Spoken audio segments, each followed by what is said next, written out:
कुमकुम के गांव में जब देश के नामी पत्रकार पवन कुमार पहुंचे तो अपना अनुभव साझा किया। पवन कुमार दिल्ली में रहते हैं। उनका गांव लखीसराय जिला के रामगढ़ थाना के पतनेर है। ये कई बड़े चैनलों में पत्रकारिता कर चुके हैं। आजकल देश विदेश घुमक्कड़ी कर रहे हैं। देखिए उनका अनुभव। गांव के मुहाने पर कोलतार की तमीजदार सड़क खत्म हो गई है। यहां से सीमेंट की पगली सड़क शुरू हो रही है। सामने बाएं हाथ पर लगभग 10 फीट ऊंची चहारदीवारी है, धुनी रमाए हुए। गांव के मनबड़ू बच्चों ने इसे तोड़कर एक चोर दरवाजा तैयार कर दिया है। ये हुसैनाबाद है, मुस्लिम बहुल गांव। यहां के नवाब मंजूर हसन खान साहब के घर 1934 ईस्वी 22 अप्रैल की बादल भरी सुबह मशहूर अभिनेत्री कुमकुम का जन्म हुआ था। घर वालों ने जैबुन्निसा नाम दिया। यूं तो कुमकुम की ढेर सारी फिल्में देखने का मौका मिला, लेकिन इनके बारे में विस्तार से जाना जाए ये जहन में कभी नहीं आया। पढ़ते पढ़ते एक दिन कुमकुम का संदर्भ सामने आ गया। जैसे जैसे जानना चाहा और जानने की इच्छा होती रही, सोचा क्यों नहीं कुमकुम के गांव ही चला जाए, कुछ तो नया जानने को मिलेगा। सोचता रहा, अगली दफा लखीसराय गया तो कुमकुम के गांव हुसैनाबाद जरूर जाऊंगा। यही इच्छा मुझे कुमकुम के गांव तक खींच लाई। गाना सुना है ना, कभी आर कभी पार लागा तीरे नजर, सैया घायल किया रे तूने मोरा जिगर। वही वाली कुमकुम। कई दिनों से घना कोहरा लखीसराय शेखपुरा नवादा इलाके को लपेटे हुए है। भिनसार होते ही गरगोट के कोहरा पकड़ लेता है। किसान खुश हैं, चलो फसलों को नमी हासिल होगी। सुबह के 9 बज चुके हैं। कोहरे से कब तक डरते। आखिरकार गांव से चलने की हिम्मत कर ही डाली। अपने गांव पथनेर से शेखपुरा टाल टाल जाएंगे तो 16 किलोमीटर से ज्यादा नहीं है। सड़क थोड़ी खराब जरूर है, लेकिन इस रास्ते से जाने पर 12 किलोमीटर की बचत होगी। रास्ता दिख नहीं रहा, किसी तरह टटकोरते हुए आगे बढ़े रहे हैं। 2-3 किलोमीटर चलने पर कोहरा फटने लगा है। सड़क से सटे खेतों में धान डेंगाने ओसाने का काम चल रहा है। दोनों तरफ खेतों में मसूर, गेहूं और सरसों के पौधे लहालोट हैं। जुताई का एक टुकड़ा भी उघाड़ा नहीं दिख रहा। फसलों की जवानी देख लगता है झिल्ली झाड़ फसल होगी। पास ही प्याज के खेतों में महिलाएं धारापाती बैठी हैं, निकाई कर रही हैं। निकाई बोलते हैं जब फसलों के बीच से घासों को अलग किया जाता है। बहुत मेहनत का बारीक काम है ये, इसलिए इस काम में बच्चे नहीं लगाए जाते। हमारे साथ एक स्थानीय पत्रकार हैं, अरुण कुमार। अरुण जी दैनिक जागरण के ब्यूरो चीफ हैं शेखपुरा में। हमने उनका दामन थाम लिया है। अरुण जी को सगरे जवार लोग जानते हैं इधर, अपने पुराने मित्र हैं। शेखपुरा बड़े दिन बाद आया हूं। ये शहर मेरा जाना पहचाना है। बचपन की यादें यहां बार बार खींच ले आती हैं। शेखपुरा होते हुए ही हम बरबीघा जाया करते थे। मैंने बरबीघा SKR कॉलेज से ही इंटर किया है। शेखपुरा शहर की चिल्लपों बर्दाश्त करके किउल गया रेलवे लाइन पटरी पार कर लिया है। 1 किलोमीटर चला होऊंगा। सामने सड़क पर हरे रंग का बोर्ड लगा है, अरियरी प्रखंड में आपका स्वागत है। मील का पत्थर बता रहा है हुसैनाबाद 2 किलोमीटर और। दोपहर के 2 बजे हैं। चोर दरवाजे से अंदर घुसते हैं हम। सामने गहरा तालाब है, आधा भरा। तालाब का पूर्वी छोर। तालाब की सीढ़ियों पर बैठकर कुछ महिलाएं कपड़े साफ कर रही हैं। तालाब के किनारे 10-20 बकरियां घास चर रही हैं।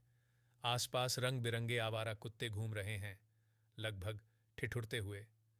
तालाब की एक कनखी पर सुनहले पीले रंग से रंगा हेल्थ एंड वेलनेस सेंटर, स्वास्थ्य उपकेंद्र हुसैनाबाद है। बड़े अक्षरों में लिखा है आयुष्मान भारत। इसमें 2 कमरे हैं। देखकर लगता है हफ्तों से कोई स्टाफ यहां नहीं आया है। ये नीतीश कुमार का बिहार है। इस सेंटर के आगे पीछे बच्चे लुकवा चोरी खेल रहे हैं। जब हेल्थ सेंटर आबाद नहीं रहेगा तो गांव के बच्चे अपने हिसाब से इसका इस्तेमाल करेंगे ही। गांव में घुसते ही पहली नज़र में मालूम पड़ता है इस जगह का इतिहास कैसा बुलंद रहा होगा। सामने सफ़ेद रंग का गुंबजदार मकान है। कहते हैं ये नवाबों के वक्त मजलिस की जगह हुआ करती थी। यहाँ बैठकर लोग आपसी झगड़े फरिया लिया करते थे। उसके साथ ही लाल ईंटों से बनी मस्जिद है, शान से अपने इतिहास का बोध कराती। मस्जिद के चारों तरफ दीवारों और छतों पर झाड़ियों ने कब्जा कर रखा है। ये खंडहरी मस्जिद शेखपुरा प्रशासन द्वारा विरासत वाली भवनों में शुमार है। प्रशासन क्या करेगा, वो तो यहाँ खुद ही खंडहर बना हुआ है। दिल नहीं मान रहा कि ऐसी जगह की पैदाइश कुमकुम कैसे उस ऊंचाई तक पहुंच गई बिना किसी फिल्म बैकग्राउंड के। कुमकुम के बारे में अब याद आया। शोभा, चंदा और न जाने कितने कितने नाम रहे फिल्मों में इनके। तेरा जलवा, जिसने देखा वो तेरा हो गया वाली कुमकुम। अब पहचाना, अब शायद पहचान जाएं।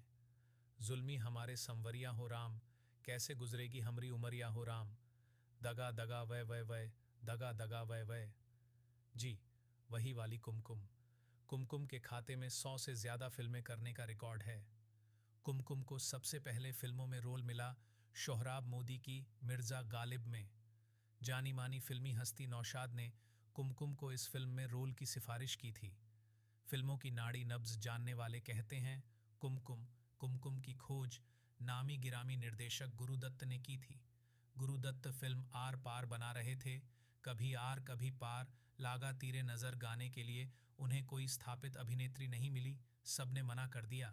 नतीजा, गुरुदत्त ने इस गाने को कुमकुम पर फिल्माया और ये गाना सुपरहिट हो गया और इसके साथ ही हिट हो गई कुमकुम। मजलिस के पास ही 3 बच्चे गलबहियां डाले हुए हमारी तरफ देख रहे हैं। इन्हीं में से एक को हमने कहा, नवाब साहब के घर ले चलो। वो आगे आगे, हम सब पीछे पीछे। पुराने राजशाही लेकिन टूटे हुए मकानों के बीच से निकलकर गांव की गलियों में दाखिल हो गए। बाएं दाएं करते हुए एक जगह जाकर हम सब रुक गए। बच्चे ने इशारा किया, यही नवाब साहब का घर है। एक बड़ा सा कैंपस है, उसके अंदर पुराने ढर्रे पर बना एक मकान है, जीर्ण शीर्ण अवस्था में। देखने से ऐसा मानो इसे ढहाने की प्रतीक्षा हो।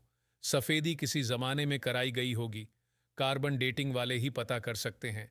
कैंपस में ढेर सारे पौधे, फूल, पत्तियां हैं। बीचों बीच एक कुआं है। कुआं भी उतना ही पुराना लगता है जितना पुराना मकान। कुएं के बीचों बीच एक शहतीर रखा है। कुएं के बगल में 4 केले के छोटे छोटे पौधे लगे हुए हैं, मरने की कगार पर। आधे सूख गए हैं। एक आम का पेड़ भी है, लेकिन पेड़ से आभा गायब है। ओसारे पर एक तरफ दशकों पुरानी कुर्सी पड़ी है, इस तरह मानो कुर्सी रूठी सी हो। दूसरी ओर कोने में एक बड़ा सा संदूक पड़ा है। नवाबियत के न जाने कितने रहस्य बंद होंगे इसमें। उसके ऊपर से एक अलगनी जा रही है।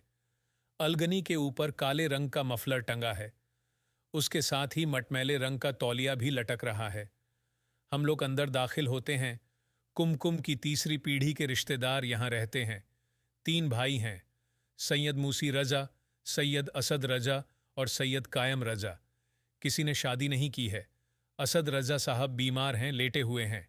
हमने अपना परिचय दिया। ये भी कहा कि मैं तो आपके बगल का रहने वाला हूं। बेहद खुश हुए। दीवार पर उनके पुरखों की तस्वीरें लगी हैं, बाबा, परबाबा, लकड़ बाबा। उन्हीं में से एक हैं उनके परदादा, बिल्कुल सैनिक के ड्रेस में। रजा साहब कहते हैं कि इन्हें 1911 में जॉर्ज पंचम के दरबार में बुलाया गया था। कुमकुम के बारे में बातों का सिलसिला शुरू हुआ। बहुत प्यार और अदब से कुमकुम का नाम ले रहे हैं। किस्सा सुनाया। कुमकुम कई बार इस घर में आई हैं। आखिरी दफा 2010 में आई थीं। बेहद खुश होती थीं यहां आकर। अपनी जन्मभूमि देखकर कौन खुश नहीं होगा।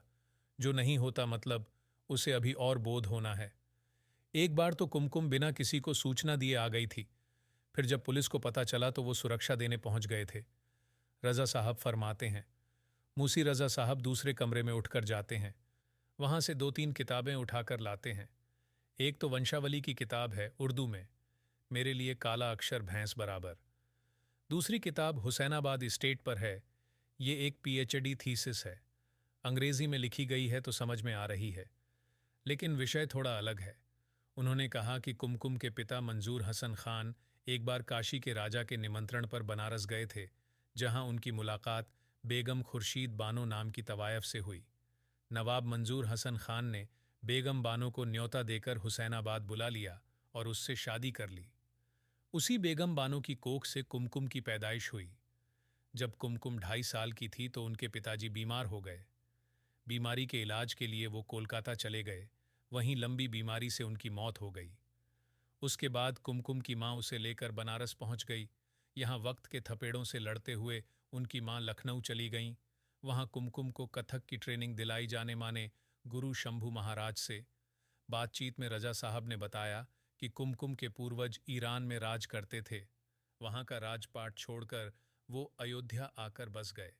ये बात जब मोहम्मद बिन तुगलक को पता चली तो उन्होंने फिर से उन्हें राज्य के एक हिस्से की जिम्मेदारी दे दी। उसके बाद की पीढ़ियों में एक मंजन शहीद नाम के उत्तराधिकारी हुए, जिन्हें हुमायूं ने अपना सिपह सालार नियुक्त किया। मंजन शहीद को बिहार में मरसाड़ के पास सैनिक छावनी का मुखिया बनाकर भेज दिया गया। बाद की पीढ़ियों ने इसे हुसैनाबाद का नाम दिया। तब से ये नवाबी हुसैनाबाद के नाम से ही मशहूर है। कुमकुम के पूर्वज ने कोलकाता से शेखपुरा रेल लाइन का निर्माण कराया था।